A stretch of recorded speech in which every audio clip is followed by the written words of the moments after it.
La calidad de nuestro aire, vamos a decir que es aceptable. Es una de las conclusiones del análisis que ha realizado un equipo de investigación de la Universidad Politécnica de Burgos desde el año 2007 hasta el pasado año, hasta el 2014, aplicando los parámetros de la inteligencia artificial.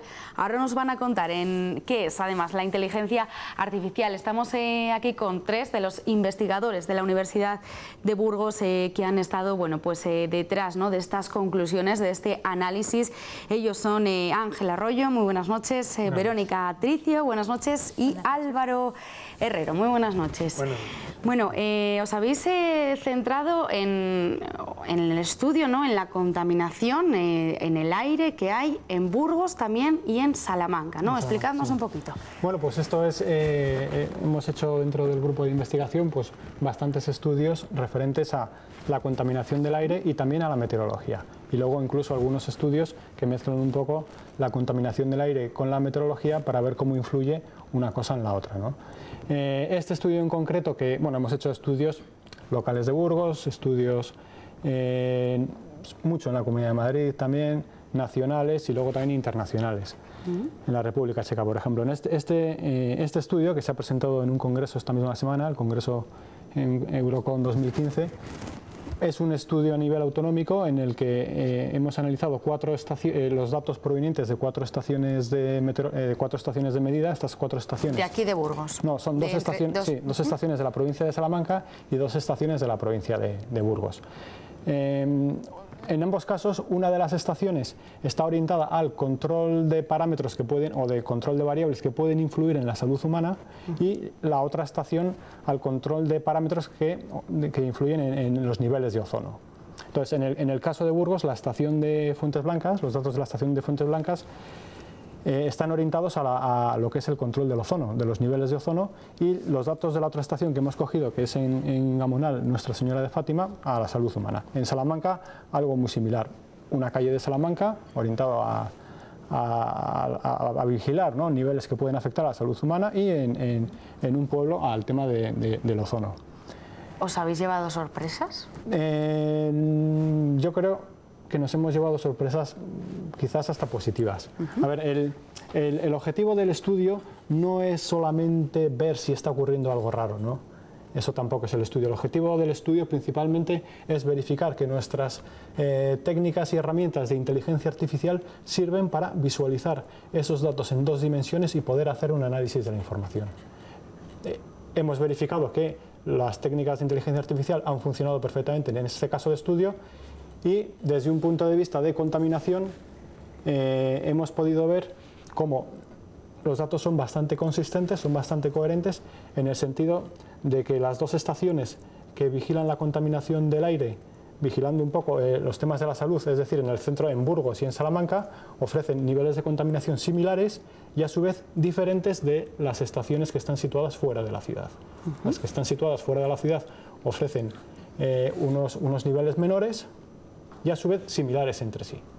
Entonces, lo que más se puede comentar... O sea, para que yo me aclare, Ángel o Verónica, Álvaro, ¿podemos decir que nuestro aire es bueno? Los valores de bondad o maldad de los contaminantes atmosféricos hay que interpretarlos desde el punto de vista relativo. El concepto de bueno o malo depende, entre otras cosas, de los niveles máximos que las normativas europeas y de aplicación las normativas españolas pues reflejan que deben de tener para que la salud no esté afectada de manera arriesgosa o arriesgada, y para que la población pueda sentirse con un estado de tranquilidad respecto a su efecto de los contaminantes en la salud. O sea, que podemos estar tranquilos con respecto... Lo que sorprende también del estudio es que no existen unas grandes diferencias entre lo que son las estaciones fuera del ámbito urbano y localizadas dentro de la ciudad, si mal no recuerdo. De tal manera que no podemos... Lo que sí se puede desprender de ese estudio es que la diferencia en la calidad del aire entre el centro de la ciudad y esa otra estación ubicada en Fuentes Blancas no es elevada, esa diferencia. mis compañeros se están refiriendo a términos medios, de valores medios.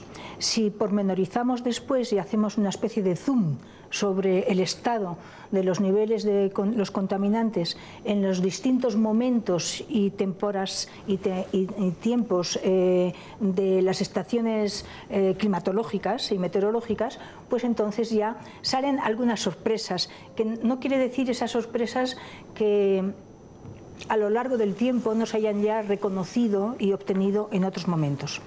Por ejemplo, una época como fue pues la ola de calor que hubo en el año 2003, en agosto del año 2003, en toda Europa, pero también en Burgos, que en su momento también se estudió, pues nos daba diferencias importantes entre el exterior y el interior de las ciudades. Estos son estudios que todavía nosotros tenemos que completar, pero en términos medios ellos están analizando esa poca diferencia que hemos encontrado para estos valores concretos en estos años. 4 años han sido, ¿verdad? Claro, esto va desde el 2007 al 2014, este estudio. Quiero decir que los estudios de contaminación no son estudios estáticos. Siempre hay que pensar en que los contaminantes y la atmósfera y las condiciones meteorológicas varían dinámicamente. Y eso es lo que desde el punto de vista de la inteligencia artificial estamos intentando incorporar en la mejora de esos estudios de contaminación. O sea, por ejemplo, desde el 2007 hasta el pasado año que hicisteis el estudio, ¿qué podríamos decir? ¿Que ha aumentado o ha disminuido la contaminación? Pues, a ver, nosotros gráficamente lo que hemos podido ver es una continuidad en los datos, que no hay nada excesivamente relevante. Por ejemplo, sí que gráficamente podemos ver algunos puntos sueltos que se denominan outliers, ¿no? Podemos identificar 2 o 3 puntos sueltos que son meses de un determinado año.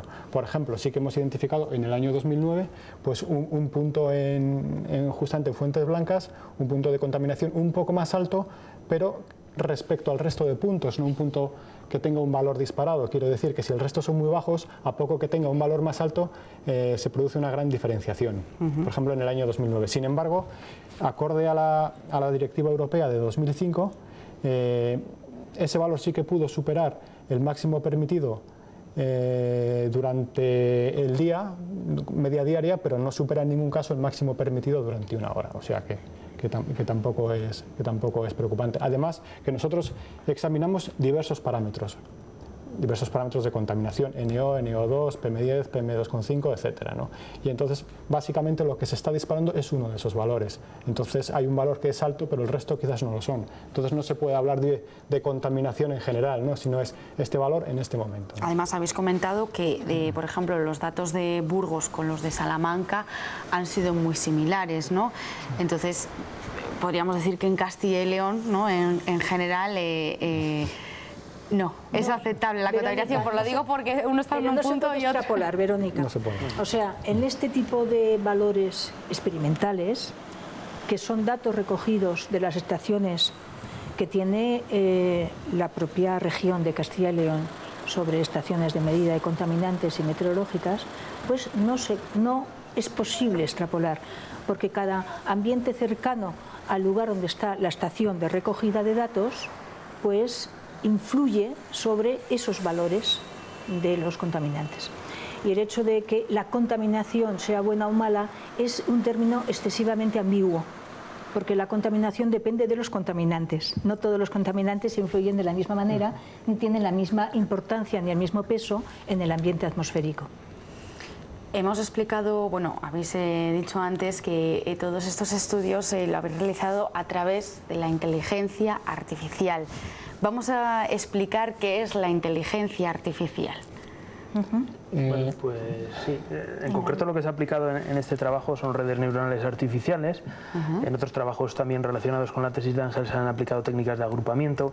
Todos ellos se enmarcan dentro del campo de que denominamos como de aprendizaje, es decir, dentro de la inteligencia artificial, que es un término muy amplio, abarca subcampos muy diversos. Estamos trabajando en lo que denominamos como aprendizaje, de tal manera que lo que se pretende es incorporar esa característica a modelos artificiales, característica de la que disponemos algunos sistemas naturales, ¿no? En concreto, las redes neuronales artificiales lo que tratan es de imitar el sistema de procesamiento de información humano, de tal manera un cerebro humano, ¿no? sistema nervioso, no solo cerebro, sino sistema nervioso. De tal manera que esa generación de impulsos de respuesta frente a determinados estímulos de entrada es lo que tratamos de imitar a bajo nivel mediante la construcción de redes neuronales artificiales. Es decir, construir pequeñas unidades que procesen la información de una manera similar a cómo las procesan las células de nuestro sistema nervioso. Y ello está dando resultados, ¿no? Esta técnica. Sí, bueno, yo por comentar un poco más lo que ha dicho Álvaro, no es algo que parezca tanto de ciencia ficción, ¿no? Sino que simplemente es una forma de diseñar un programa. O sea, un programa clásico podría decirse que ante un número de entradas siempre te va a dar la misma salida. En cambio aquí es una forma de programar muy basada en la estadística, que las salidas pueden ser múltiples y esas salidas pues luego pueden enriquecer la entrada, ¿no? Y entonces ir teniendo un programa, una salida mejorada. Pero al final es un programa de ordenador, simplemente.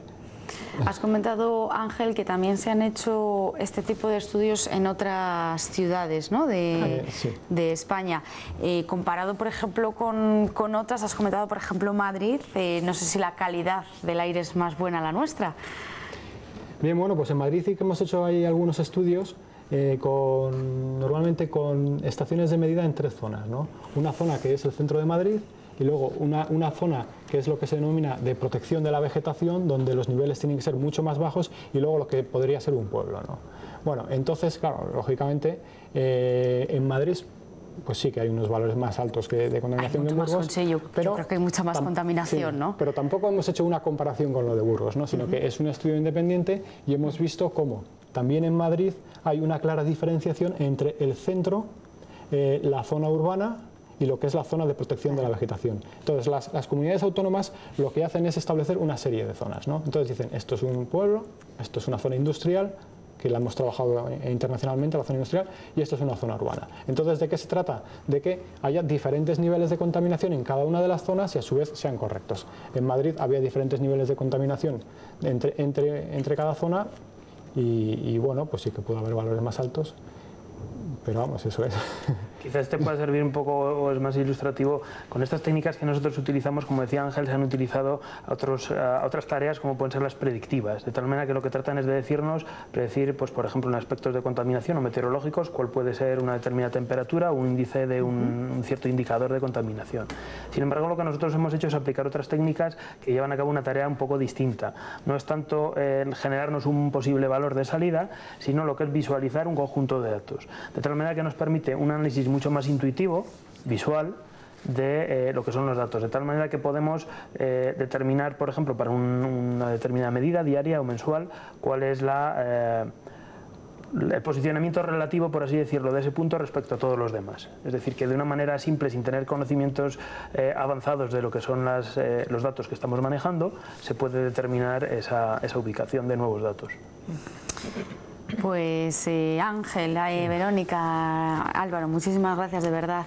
Nos dejáis mucho más tranquilos de que es aceptable nuestro aire y que no es perjudicial para nuestra salud. Dime, Os agradecemos muchísimo que nos hayáis invitado a poder presentar esta línea de investigación que tan importante es para nosotros y para el conocimiento más en profundidad de lo que es un tema importante desde el punto de vista científico, pero también social, como es el medio ambiente, y en particular el medio ambiente atmosférico y los estudios que sobre él se hagan, porque además nos habéis pillado saliendo de un curso de formación de enseñanza online en la universidad, que tendremos oportunidad también de aprovecharlo incluso para nuestros estudiantes de doctorado y de máster, pues enseñarles online todas estas nuevas técnicas informáticas que aplicamos a esta importante temática social como es el de la contaminación del aire.